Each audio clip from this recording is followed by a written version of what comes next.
Bonjour et bienvenue dans cette vidéo de revue d'actualité du mois de mai 2024. Dans son édition de mai 2024, Le Monde diplomatique propose un article sur le caractère contraignant du droit européen. L'auteur, Aurélien Barnier, rappelle tout d'abord qu'en matière de droit international, la France s'en tient depuis les années 1920 à la doctrine dite Mater, selon laquelle un traité entre États prime sur une loi si et seulement si elle est antérieure à sa ratification. Quant à la Constitution, elle se situe toujours au sommet de la hiérarchie des normes. Mais la Commission européenne veut bâtir un ordre juridique supranational. Son premier président défend un fédéralisme juridique dans lequel les traités feraient office de constitution et reposeraient sur 3 piliers. L'effet direct, c'est-à-dire que la norme communautaire doit s'appliquer sans même que les parlements nationaux adoptent une loi. La primauté, c'est-à-dire qu'en cas de conflit avec le droit national, le droit communautaire l'emporte systématiquement. Et enfin l'uniformité, c'est-à-dire que le droit européen s'applique partout de la même manière, ce qui implique de confier son interprétation à la seule Cour de justice des communautés européennes, la CJCE. Les juges de la CJCE considèrent qu'à la différence des traités internationaux ordinaires, le traité de la CEE a institué un ordre juridique propre. Confortant la Commission européenne, ils estiment que le droit du traité ne peut se voir judiciairement opposé à un texte interne, quel qu'il soit, sans perdre son caractère communautaire. Dans le contexte national français, un premier tournant a eu lieu en 1971, lorsqu'une société de café invoque le traité de Rome pour contester un article du Code des douanes français introduit par le législateur français en 1966. Dans ses conclusions, l'avocat général de la Cour de cassation encourage la Cour à consacrer la primauté du droit européen. Mais le Conseil d'État et le Conseil constitutionnel restent en effet sur leur position. Le droit européen relève du droit international classique. En 1989, lors de l'affaire Niccolo, les nouvelles générations de hauts fonctionnaires et de juristes, formés au droit européen, ont pour la plupart intégré la doctrine de la CJCE. Le Conseil d'État explique sur son site internet que le juge administratif, juge de droit commun du droit de l'Union européenne, est en premier lieu conduit à interpréter le droit national à la lumière du droit de l'Union européenne.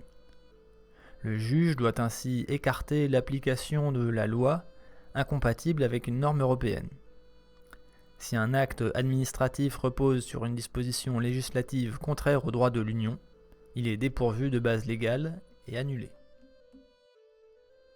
Dans la même édition de mai 2024, Le Monde diplomatique traite de l'évolution de la diplomatie sur les dernières décennies. L'auteur, Jean de Glignasti, fut ambassadeur de France à Moscou de 2009 à 2013.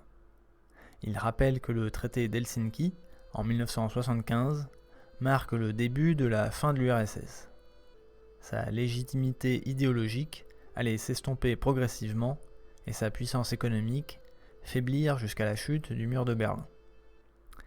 Il considère que le temps où l'Occident pouvait intervenir facilement, quitte à se retirer ensuite, est désormais fini. Les technologies militaires sont maintenant partagées par de nombreux pays du Sud, à l'image des drones iraniens ou turcs.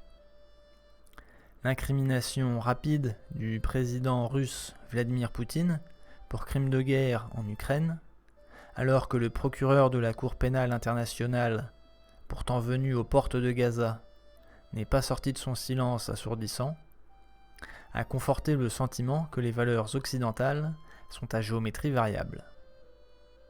Il existe désormais une aspiration pour une alternative.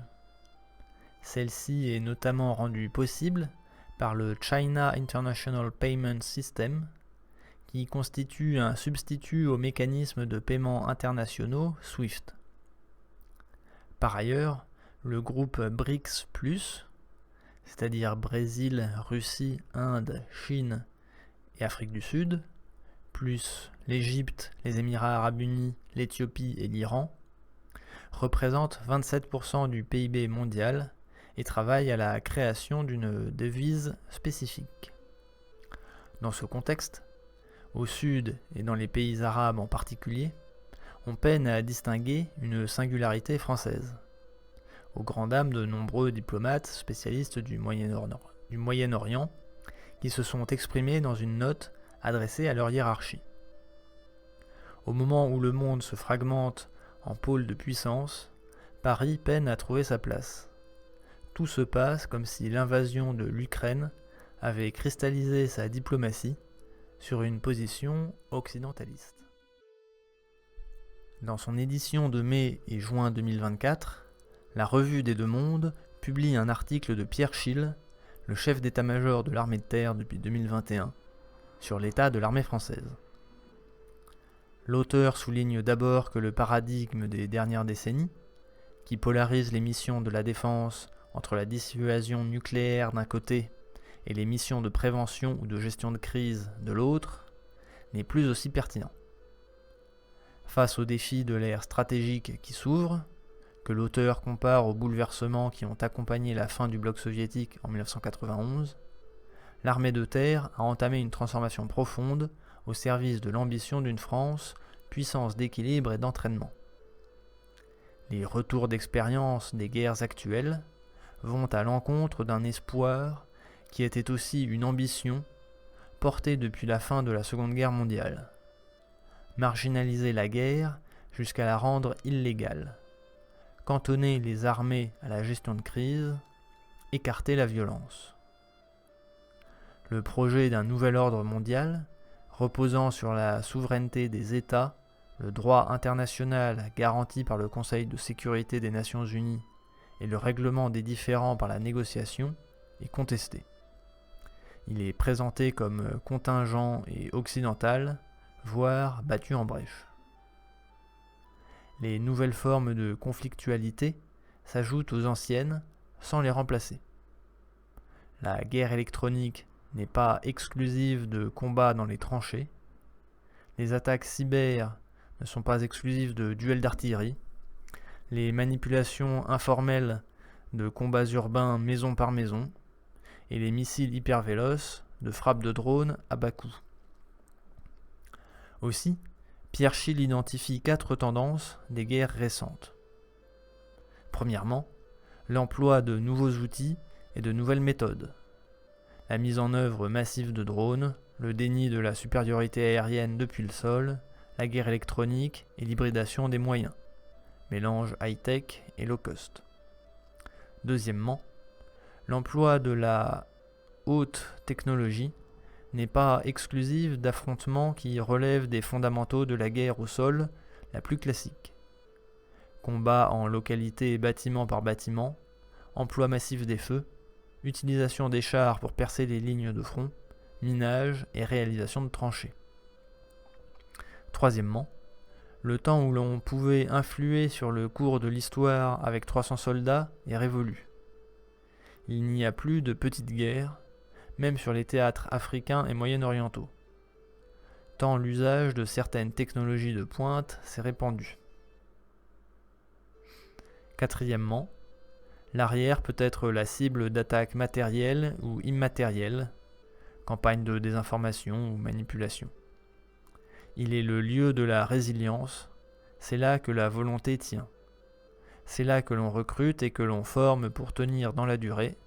C'est là que l'économie de guerre se met en mouvement et que les industries s'organisent pour produire et alimenter les unités engagées en première ligne. L'auteur semble donc exclure la possibilité d'une puissance française autonome, puisqu'il estime que l'essentiel est d'être en mesure d'intervenir en coalition. Cette démarche est nécessaire vis-à-vis des États-Unis comme de nos alliés européens. Mais il défend tout de même la capacité de projection de la France, tant en termes de prévention et d'influence, pour gagner la guerre avant la guerre, dans la compétition comme dans la contestation. Il défend également les forces françaises déployées outre-mer et à l'étranger, parce qu'elles soutiennent les partenariats de la France avec de nombreux États, en termes d'équipement, de formation, d'entraînement, voire d'accompagnement au combat. Il plaide ensuite pour sa paroisse, l'armée de terre, et rappelle que les États d'Europe de l'Est, des pays baltes à la Pologne et à la Roumanie, voient la guerre en Ukraine comme l'avant-garde d'une nouvelle invasion russe. En particulier, il insiste sur le projet MGCS de chars du futur, qui doit nous ouvrir à une plus grande interopérabilité avec l'Allemagne puis avec d'autres partenaires européens. Au revoir et rendez-vous dans une prochaine vidéo pour plus d'informations.